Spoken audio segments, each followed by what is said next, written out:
جس کلمہ کی بنیاد پر جنت میں جائیں گے، اگر اس کلمہ پر عمل بھی نہ ہوا تو کیا فائدہ ہوگا؟ فائدہ تو نہیں ہوگا ظاہر ہے، کلمے کی بنیاد پہ جنت میں جانا ہے، کلمے پہ پریکٹیکلی عمل بھی کرنا ہے۔ صحیح بخاری میں حدیث ہے کہ میری پوری امت جنت میں جائے گی سوائے اس کے جس نے جنت میں جانے سے انکار کر دیا۔ تو صحابہ کرام نے پوچھا من ابا یا رسول اللہ صلی اللہ علیہ وآلہ وسلم، یا رسول اللہ کون ہوگا جو جنت میں جانے سے انکار کر دے؟ تو آپ نے فرمایا کہ جس نے میری اطاعت کی، میرا حکم مانا، وہ جنت میں جائے گا، اور جس نے میری نافرمانی کی اس نے جنت میں جانے سے انکار کر دیا۔ یعنی کلمہ پڑھنے کے باوجود جب میری نافرمانی کر رہا ہے تو اس نے خود سے انکار کر دیا کہ میں نے جنت میں نہیں جانا۔ تو یہ بڑا سینسٹیو مسئلہ ہے۔ یہ ایک آدھی بات اٹھانا کہ جس نے ایک دفعہ بھی کلمہ پڑھا وہ جنت میں جائے گا، پوری بات بتایا کریں کہ اس صورت میں کہ اگر اس کا خاتمہ ایمان پر ہوا اور اللہ تبارک و تعالی نے اس کے اس گناہوں کی کوئی معافی والا معاملہ کر دیا ہزاروں لاکھوں سال جہنم میں جلنے کے بعد، تب ایسی صورتحال ہوگی۔ اللہ نہ کرے کہ ایسا ہو۔ ہم تو موم بتی کے فلیم پہ بھی 1 منٹ کے لیے ہاتھ نہیں رکھ سکتے، تو یہ کہنا کہ جی پھیرا لگے گا تو پھر جنت ٹوری جاواں گے، سوچ بھی نہیں سکتے۔ اللہ تعالیٰ فرما رہا ہے سورۃ الفرقان میں کہ جہنم تھوڑی دیر رہنے کے لیے بھی بری جگہ ہے اور مستقل قیام کے لیے بھی انتہائی بری جگہ ہے۔ اللہم اجرنا من النار، آمین۔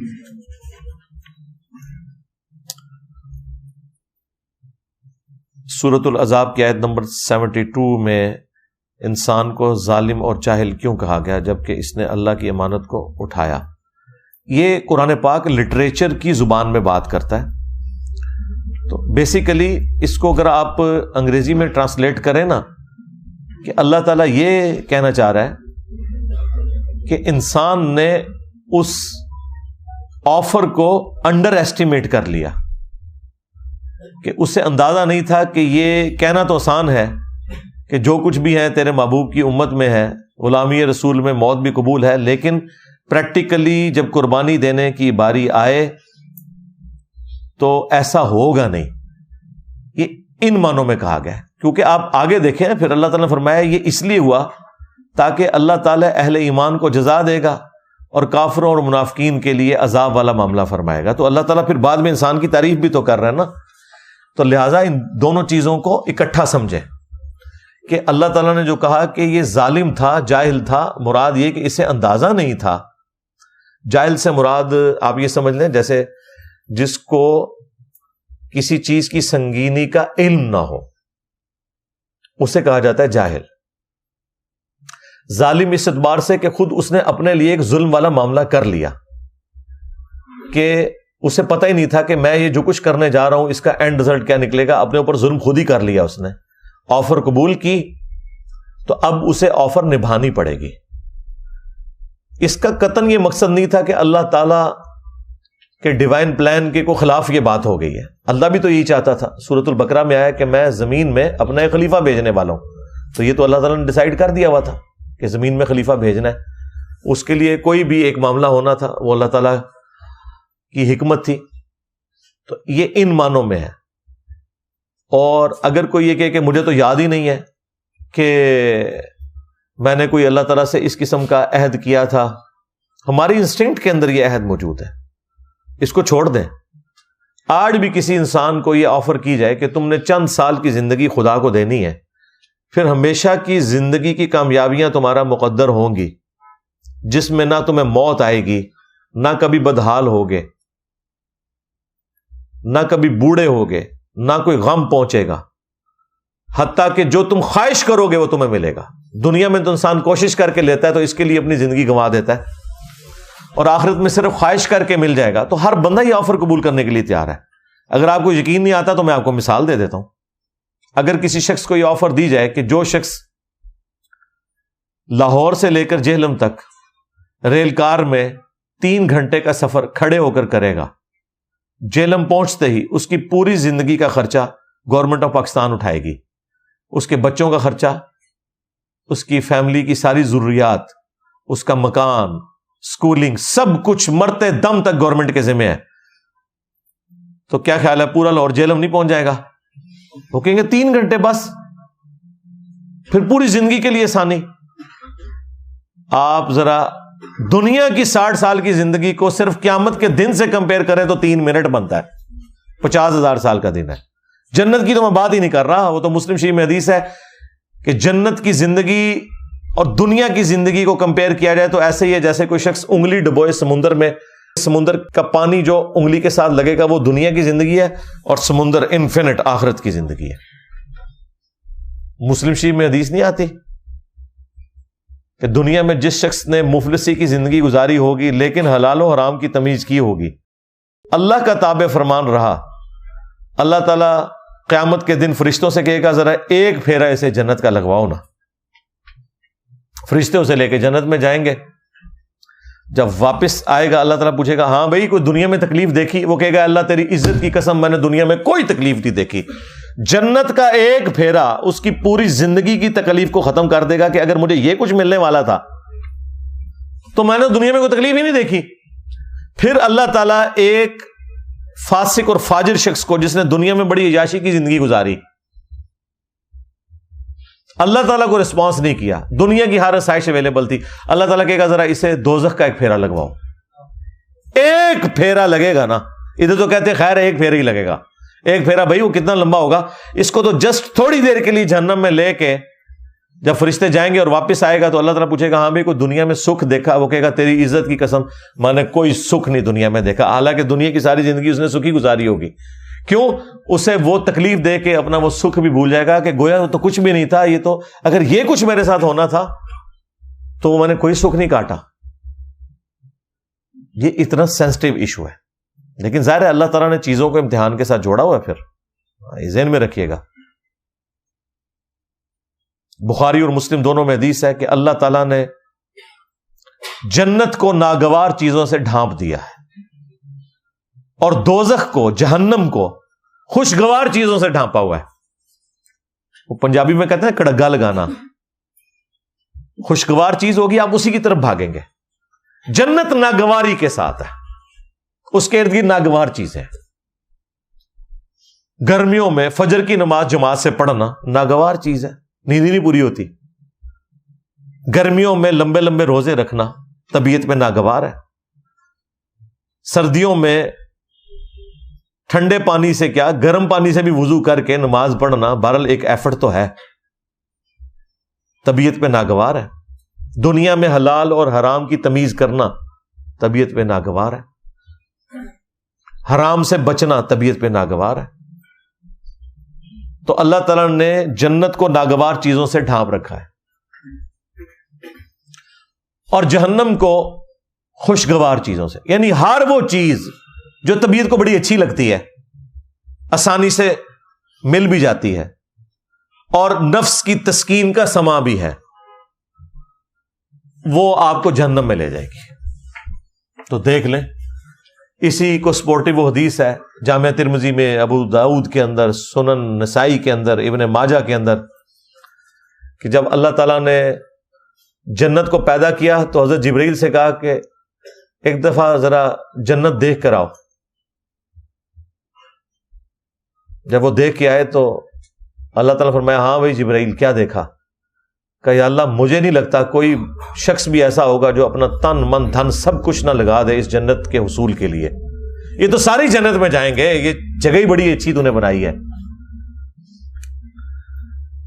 اللہ تعالیٰ فرمایا رکو ذرا صبر کرو۔ ہاں، اللہ تعالیٰ نے جنت کو ناگوار چیزوں سے ڈھانپ دیا، حلال اور حرام کی تمیز، شریعت کی پابندی کی تکلیف، سب کچھ۔ مومن کو تو روزانہ مرنا پڑتا ہے، سیدھی سی بات ہے، روزانہ جینا پڑتا ہے۔ ابھی تو نبی علیہ السلام نے فرمایا صحیح مسلم کی حدیث کہ دنیا مومن کے لیے قید خانہ ہے اور کافر کے لیے جنت ہے۔ جب وہ دوبارہ گئے نا اور وہ جنت تک پہنچنے کے لیے وہ تمام تکلیف دیکھی، واپس آ کے انہوں نے کہا تیری عزت کی قسم مجھے نہیں لگتا کوئی بندہ جنت میں جانے میں کامیاب ہوگا، اتنی مشکل تو نے جنت کر دی ہے۔ پھر اللہ تعالیٰ نے جہنم کی طرف بھیجا حضرت جبرائیل علیہ السلام کو واپسی پہ پوچھا تو انہوں نے کہا تیری عزت کی قسم کوئی شخص بھول کے بھی کوئی ایسا عمل نہیں کرے گا کہ اسے یہ عذاب دیکھنا پڑے، مجھے نہیں لگتا کہ کوئی بندہ ایسا عمل کرے کہ جہنم میں جائے۔ پھر اللہ تعالیٰ نے جہنم کو خوشگوار شہوات سے ڈھانپ دیا، ہر اٹریکٹ فل چیز اس کے ساتھ ڈھانپ دیا۔ جب وہ دیکھ کے واپس آئے نا، پھر اللہ تعالیٰ نے پوچھا کہ اب جبرائیل سنا۔ انہوں نے کہا یا اللہ مجھے نہیں لگتا کوئی بندہ جہنم میں جانے سے بچ سکے، کیونکہ تو نے اس کو اتنا خوشنما بنا دیا ہے کہ اس امتحان میں شاید ہی کوئی کامیاب ہوگا، ادروائز سب کے سب جہنم میں ہی گریں گے۔ لیکن یہ حیران کن بات ہے، دنیا میں جتنے اعمال آپ کو جہنم میں لے جانے والے ہیں نا، جتنی خواہشات جہنم میں لے جانے والی ہیں، یہ ساری خواہشات جنت میں انعام کے طور پر ملنے والی ہیں۔ کتنی حیران کن بات ہے کہ دنیا میں یہ چیزیں جہنم میں جانے کا سبب ہے، آخرت میں جنت میں انعام میں یہ چیزیں ملنے والی ہیں۔ مرد کے لیے کیا سونے چاندی کے کنگن نہیں قرآن میں آیا، ریشمی لباس؟ یہاں تو 4 عورتوں کی اجازت، وہاں تو کتنی حوریں؟ ان کی تفصیلات طارق جمیل صاحب سے پوچھیں۔ ہر وہ چیز جو دنیا میں انسان کو ڈیویٹ کر کے جہنم تک پہنچا سکتی ہے نا، جنت میں وہی کچھ انعام مل رہا ہے۔ تو اس کا مطلب آپ سمجھ رہے ہیں کیا ہے؟ اس کا مطلب یہ ہے کہ دنیا میں بیسیکلی ان چیزوں سے روک کے اللہ تعالیٰ نے آپ سے ایک روزہ رکھوایا جس کی افطار جنت میں ہوگی۔ جس طرح دنیا میں آپ حلال چیزیں چھوڑ دیتے ہیں نا روزے کی حالت میں، کیونکہ روزے کی حالت میں وہ چیزیں کھانے سے آپ کا روزہ ٹوٹ جائے گا۔ روزہ دار کے لیے کھانا کھانا، پانی پینا حرام ہے، افطار کے بعد وہ کر سکتا ہے۔ تو لہذا دنیا میں جو آپ کو نعمتیں جن سے اللہ تعالیٰ نے روکا ہوا ہے، یا اس کے اوپر کوئی قدغن لگائی ہوئی ہے یا پابندی لگوائی ہوئی ہے، وہ جنت میں اللہ تعالیٰ نے اٹھا لینی ہے، اور وہی آپ کے لیے انعام بھی ہے۔ اس سے بڑا کیا انعام ہوگا کہ بخاری مسلم میں حدیث ہے، جب جنتی جنت میں داخل ہوں گے تو اللہ تعالیٰ کی طرف سے ایک فرشتہ ندا کرے گا کہ آج کے بعد تمہیں کبھی موت نہیں آئے گی، ہمیشہ زندہ رہو گے۔ لو جی ختم، سب سے بڑی تلوار ختم۔ آج کے بعد تمہیں کبھی بڑھاپا نہیں آئے گا، ہمیشہ جوان رہو گے۔ آج کے بعد کبھی تم بدحال نہیں ہوگے، ہمیشہ خوشحال ہی رہو گے۔ خوشحالی کیا ہے؟ جو آپ خواہش کریں گے وہ آپ کو ملے گا۔ اور چوتھی چیز فرمائی، آج کے بعد اللہ کبھی بھی تم سے ناراض نہیں ہوگا، ہمیشہ راضی رہے گا۔ یعنی جنت میں آپ جو مرضی کریں، اللہ کی نافرمانی نہیں ہوگی۔ کتنی بڑی نعمت ہے۔ تو دنیا میں روزہ ہے اور جنت میں آخرت میں وہ کھلنے والا ہے۔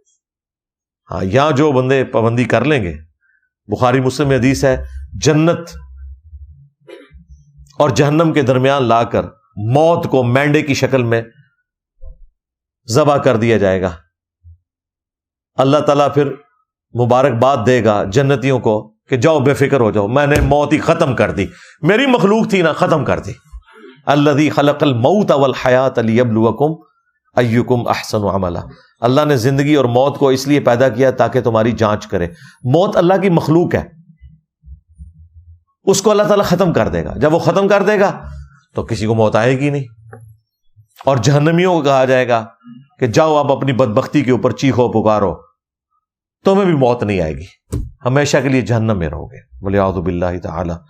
اللہم اجرنا من النار، اللہم انا نسألک جنت الفردوس مع النبیین والصدیقین والشہداء والصالحین، آمین۔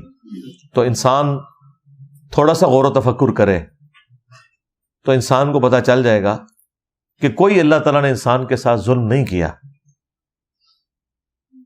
یہ جو آفر لگائی ہے یہ تو ہر بندے نے ویل کر لینی ہے۔ لہذا وہ بات شروع ہوئی تھی سورہ الاحزاب کی اس آیت سے کہ انسان ظالم تھا، جاہل تھا، اس نے انڈر ایسٹیمیٹ کیا، لیکن جب کامیاب ہو جائے گا پھر اسے کہا جائے گا بھائی مبارک ہو، فرشتے جنت کے دروازوں پہ استقبال کر رہے ہوں گے۔ تو یہ اللہ کے پلان کا حصہ تھا، اس لیے اللہ تعالیٰ نے آن کیا۔ پھر دیکھیں اللہ تعالیٰ نے اپنے پیغمبروں کو بھیجا، ان کے ساتھ کتابیں نازل کی تاکہ انسان کو اس ہدایت کے سفر پہ چلنا آسان ہو جائے۔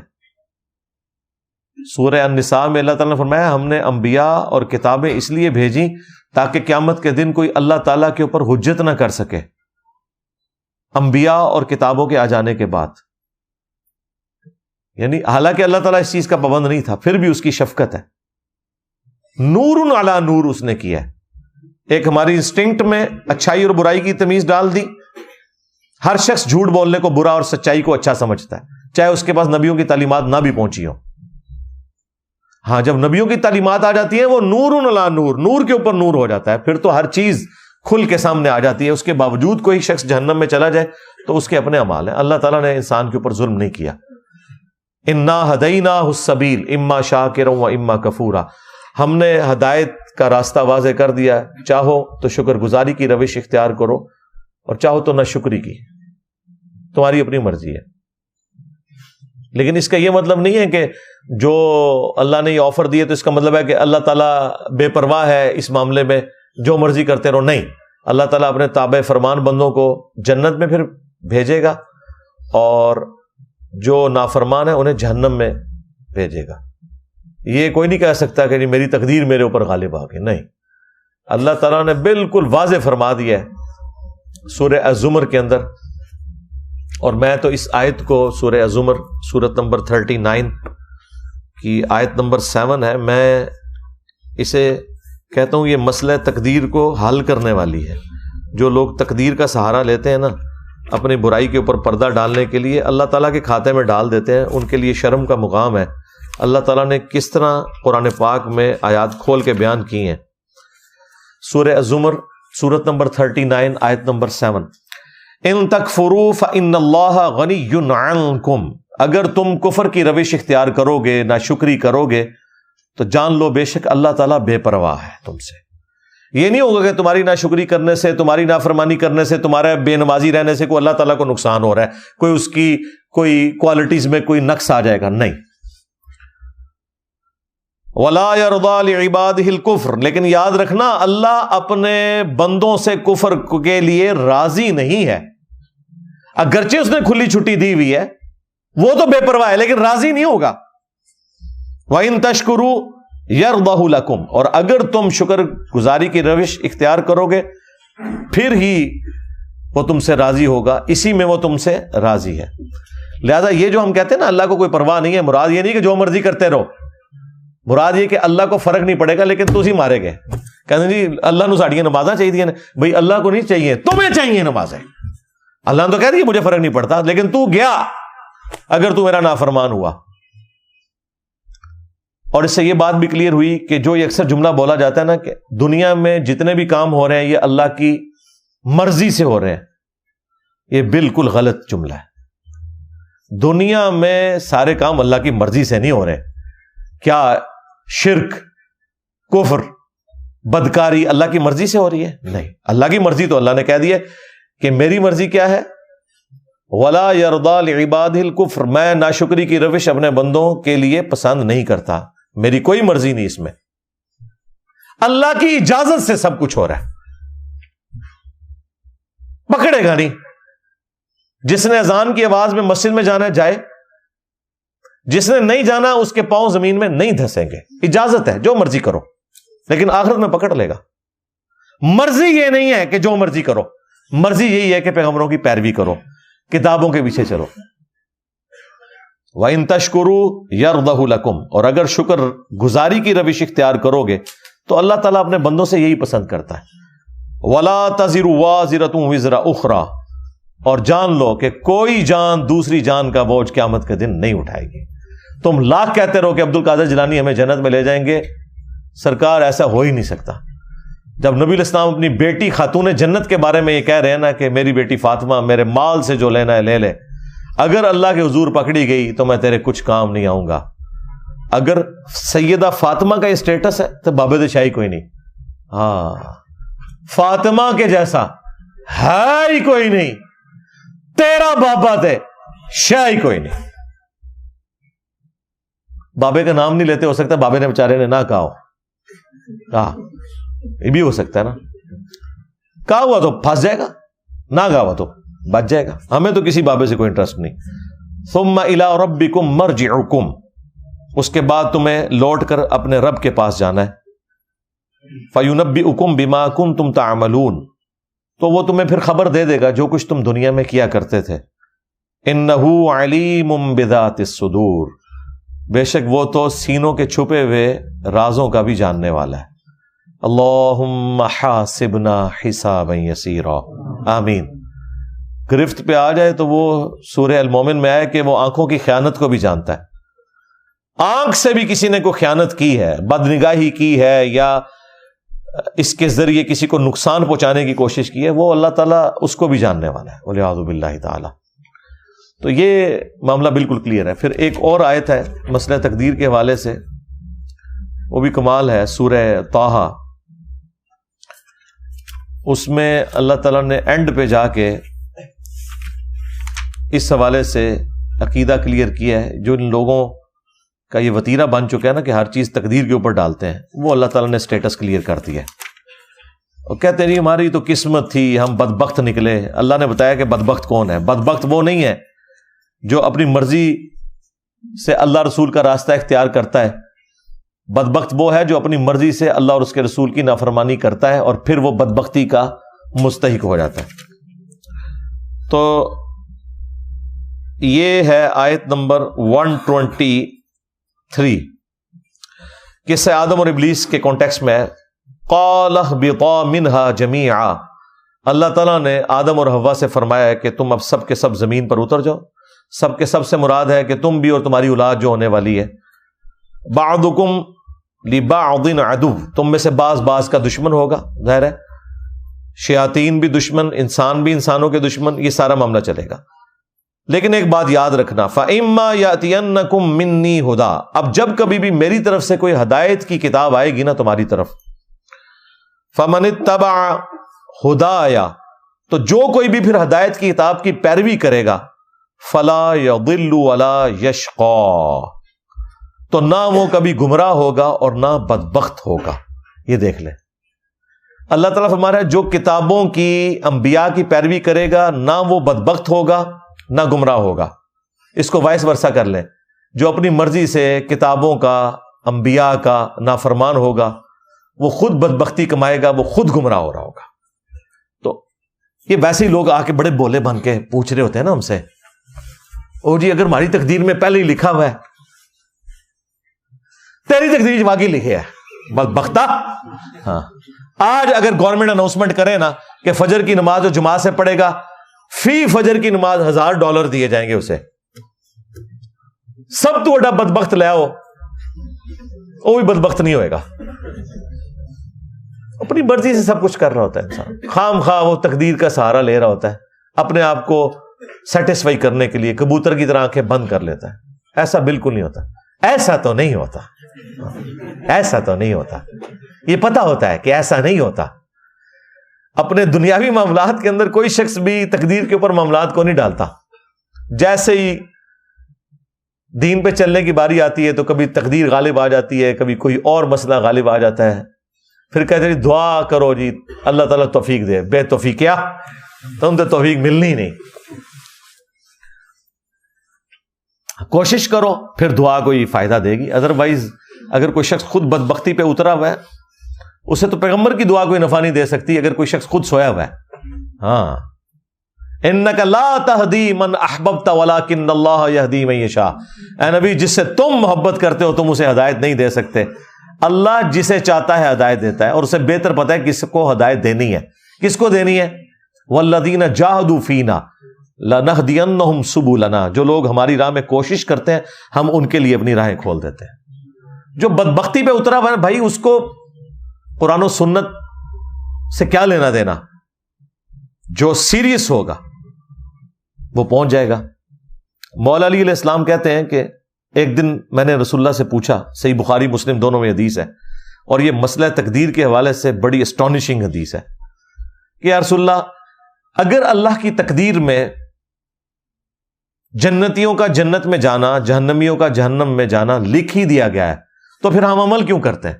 لو جی دنیا میں اگر کوئی سب سے امپورٹنٹ کوسچن ہے نا جو ہر انسان پوچھتا ہے، وہ مولا علی نے 8 سے 1400 سال پہلے پوچھ کے تہاڈی منجی ٹھکوا دیتی ہے، بدبختو، نافرمانو۔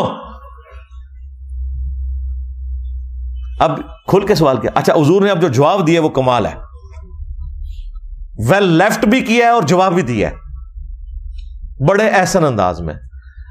آپ نے فرمایا کہ تم عمل کرتے رہو، جنتیوں کے لیے جنت والے عمل آسان ہو جائیں گے، جہنمیوں کے لیے جہنم والے عمل آسان ہو جائیں گے۔ اب دیکھیں کتنا بڑا چھکا مارا ہے، یعنی جو شخص الٹے کام کر رہا ہے اسے اب کسی سے پوچھنے کی ضرورت نہیں، واقعی جہنمی ہے تو، اور جو کوشش کر رہا ہے اب اسے کسی سے پوچھنے کی ضرورت نہیں، انشاءاللہ وہ جنتی ہے، جبھی وہ جنت کے راستے پہ چل نکلا۔ اچھا، نبی علیہ السلام نے جب یہ بات کی، ساتھ پھر آپ نے قرآن کی آیت پڑھی، فَأَمَّا مَنْ أَعْطَى وَاتَّقَى وَصَدَّقَ بِالْحُسْنَى فَسَنُيَسِّرُهُ لِلْيُسْرَى، جس نے عطا کی روش اختیار کی، فیاضی کی روش اختیار کی، غریبوں کا خیال رکھا، شکر گزاری کی روش اختیار کی، وَصَدَّقَ بِالْحُسْنَى، اور ہر اچھی بات کی تصدیق کی، جب اسے پتا چلتا رہا نا کہ یہ بات یوں ہے تو فوراً اس پہ عمل کیا۔ پھر اس نے نہیں دیکھا کہ میرے بزرگ بابے کیا کرتے تھے، اسے پتا چلا بخاری مسلم میں نماز کا طریقہ یہ لکھا ہے، اس نے رفع الیدین شروع کر دیا۔ اسے پتا چل گیا قرآن میں توحید یہ بیان ہوئی ہے، اس نے پھر واقعی عقیدہ ایاک نعبد و ایاک نستعین کے مطابق رکھ لیا، تو اس کے لیے پھر آخرت کی منازل آسان ہوتی جائیں گی۔ وَأَمَّا مَن بَخِلَ وَاسْتَغْنَى وَكَذَّبَ بِالْحُسْنَى، جس نے بخل کنجوسی کی روش اختیار کی اور بے پرواہ رہا،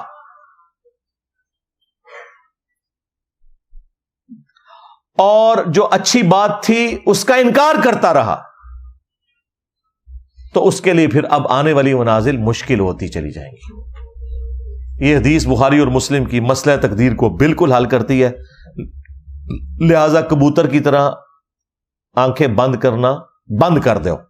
ہاں بالکل، قرآن اپنے مقدمے میں واضح ہے میرے بھائی، قرآن کا مقدمہ، پیغمبروں کا مقدمہ اس کے اوپر کھڑا ہے کہ انسان کو اللہ نے اختیار دیا ہوا ہے۔ اگر اختیار نہیں دیا ہوا تو پیغمبر کیوں آئے ہیں ادھر؟ اسی لیے آئے نا کہ اختیار دیا گیا ہے، یہ حق کا راستہ ہے، یہ باطل کا راستہ ہے۔ ہاں، جو چیزیں ہماری تقدیر سے متعلق ہے نا، ان کے بارے میں ہم سے سوال بھی نہیں ہونا، کسی شخص سے نہیں پوچھا جائے گا تو لاہور میں کیوں پیدا ہوا، تو ایتھوپیا میں کیوں پیدا ہوا، تو امریکہ میں کیوں پیدا ہوا، تیرے ماں باپ فلاں کیوں تھے، تیرے چہرے کی رنگت یوں کیوں تھی، تیری آنکھوں کا رنگ کیوں، یہ ساری چیزیں تقدیر ہیں۔ آپ سے یہ نہیں پوچھا جائے گا، آپ سے وہ پوچھا جائے گا جس کا اللہ نے آپ کو اختیار دے دیا، اور آپ اس کے مطابق اگر نہیں چلیں گے پکڑ ہو جائے گی۔ سمپل، بولے بن کے پوچھتے رہتے ہیں کہ او جی پہلے قسمت ہی لکھے ہے، پھر کتوں کرنا ہے جی، اندازہ کریں۔ تو جو پھر یوں ہے نا، اس کو پھر یہی جواب دینا چاہیے، تیری قسمت میں یہی کچھ لکھا ہوا ہے۔ باقی وہ جو حدیث ہے نا بخاری مسلم میں کہ بعض لوگ جنتیوں والے کام کرتے رہتے ہیں اور ایک بالشت رہ جاتے ہیں جنت سے، ان پہ تقدیر غالب آ جاتی ہے، وہ جہنم میں چلا جاتا ہے والعیاذ باللہ تعالی۔ تو لوگ کہتے ہیں جی کیا فائدہ جی، پھر پوری زندگی اگر یہی ہونا تھا اینڈ پہ۔ اور بھائی وہ جو تقدیر غالب آئی ہے وہ کس کے لیے آئی ہے؟ جو شخص منافقت کی زندگی گزار رہا تھا، لبادہ اس نے اڑا ہوا تھا، وہ حقیقتاً نیک نہیں تھا۔ یہ نہیں ہے کہ ایک بندے نے پوری نیک نیتی کے ساتھ اچھے عقائد اپنائے اور دین پہ عمل کیا، اب اس کے اوپر تقدیر غالب آ جائے گی، نہیں، ایسا نہیں ہوگا، بالکل نہیں ہوگا۔ دنیا میں ہو سکتا ہے کہ کوئی شخص محنت کرے اور اس کی محنت ضائع جائے، کیونکہ دنیا کو اللہ نے ابتلا کے قانون پہ بنایا ہے، آزمائش کے قانون پہ۔ وَلَنَبْلُوَنَّكُمْ بِشَيْءٍ مِّنَ الْخَوْفِ وَالْجُوعِ وَنَقْصٍ مِّنَ الْأَمْوَالِ وَالْأَنفُسِ وَالثَّمَرَاتِ، ضرور آزمائیں گے، خوف کے ذریعے، بھوک کے ذریعے، جان اور مال میں نقص کے ذریعے۔ یہ دنیا میں ہوگا۔ آخرت میں یہ نہیں ہوگا کہ ایک بندے کے عقائد ٹھیک تھے اور قیامت والے دن پہنچا نیک اعمال کر کے اور اللہ تعالیٰ کہ نہیں تو اب جہنم میں جائے گا، میری تقدیر کا یہ فیصلہ ہے کہ تیرے اوپر میں یہ غالب کر دوں گا جیسا دنیا میں۔ اسی لیے اللہ تعالیٰ نے ہمیشہ آخرت کے لیے کہا ہے کہ میں اپنے وعدے کی خلاف ورزی نہیں کرتا۔ یہ آیت آپ کو کبھی بھی سمجھ نہیں آنی تھی کہ یہ اللہ تعالیٰ کو کیوں کہنا پڑتا ہے، قرآن پاک میں بار بار کہ اللہ تعالیٰ اپنے وعدے کے خلاف نہیں کرتا، اللہ تعالیٰ اپنے وعدے کے خلاف نہیں کرتا، اللہ تعالیٰ اپنے وعدے کے خلاف. کیونکہ انسان کو کبھی خیال آ سکتا ہے یار دنیا میں محنت کی تھی، نہ اینڈ تے بھی پتہ لگے کہ آخرت بھی یہی کچھ ہو گیا جس طرح دنیا میں بیڈ لک ہوئی تھی. آخرت میں بیڈ لک نہیں ہونی، یہ بیڈ لک کا تعلق اس دنیا کے ساتھ ہے. آخرت میں آپ کے لیے گڈ لک ہے اگر آپ نے انبیاء کی پیروی کا راستہ اختیار کیا ہے انشاءاللہ تعالی. ہاں بالکل کلیئر کٹ. تو اس فرق کو آپ سمجھ لیں. یہ لوگ بعض اوقات اس کو مکس کر دیتے ہیں، ایسا بالکل نہیں ہے، بالکل کلیئر کٹ. جو مولا علی کو حضور نے فرما دیا نا کہ جنتیوں کے لیے جنت کے عمل آسان ہو جائیں گے، جہنمیوں کے لیے جہنم والے اعمال آسان ہو جائیں گے. بس آپ دیکھ لیں دنیا میں آپ کو بھی اندازہ ہو جاتا ہے بعض لوگ کتنا اللہ کو سیریس لیتے ہیں، چھوٹی سی بات کے اوپر بھی کتنے وہمی ہو جاتے ہیں. تو میں اس طرح کے جب لوگوں کو دیکھتا ہوں میں کہتا ہوں جی جنتی روحیں دنیا میں ہی پہچانی جاتی ہیں. کس طرح معاشرے سے ٹکر لے لیتے ہیں اللہ اور اس کے رسول کی خاطر عز و جل و صلی اللہ علیہ وسلم. اور کتنے جنہوں نے صرف دین کا لبادہ اوڑھا ہوا ہے، ذرا سی کوئی تکلیف آئی وہ پڑا ہوا ہے دین. دنیا کی پرائورٹی ان کے لیے ٹاپ پرائورٹی ہوتی ہے، اللہ ان کے لیے ٹاپ پرائورٹی نہیں ہوتا. والعیاذ باللہ تعالی. اللہ تعالی ہمیں استقامت کے ساتھ قرآن و سنت کی تعلیمات پر عمل کر کے دوسرے بھائیوں تک پہنچانے کی بھی توفیق عطا فرمائے. آمین. اللہم انی اسألک بانک انت اللہ لا الہ الا انت الاحد الصمد الذی لم یلد ولم یولد ولم یکن لہ کفوا احد وإلہکم الہ واحد لا الہ الا هو الرحمن الرحیم. الف لام میم. اللہ لا الہ الا هو الحی القیوم.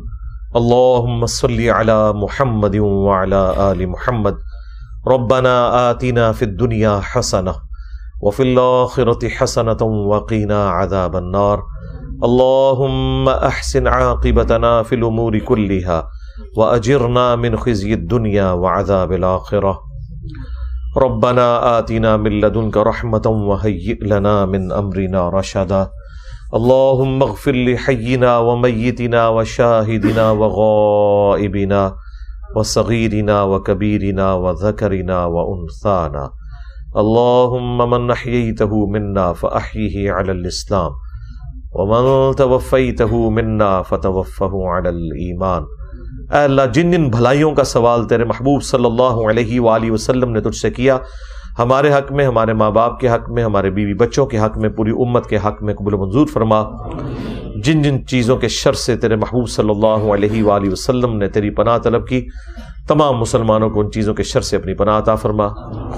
بالخصوص فلسطین میں، کشمیر میں، انڈیا میں، چائنا میں، یمن میں، عراق میں، شام میں، افغانستان میں، پاکستان میں، جہاں کہیں مسلمان کس پرسی کی زندگی گزار رہے ہیں، غیب سے ان کی عزت، آبرو، جان و مال کی حفاظت فرما. اے اللہ حاضرین کے دلوں میں جو جو نیک اور جائز دعائیں ہیں قبول فرما. حاضرین کے جو چھوٹے بڑے رشتہ دار فوت ہو چکے مغفرت فرما.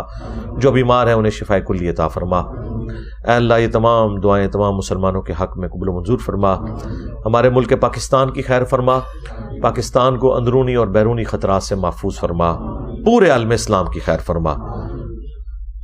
سبحان ربک رب العزت عما یصفون وسلام علی المرسلین والحمد للہ رب العالمین وصلی اللہ علی النبی الکریم وعلی آلہ واصحابہ اجمعین الی یوم الدین. آمین.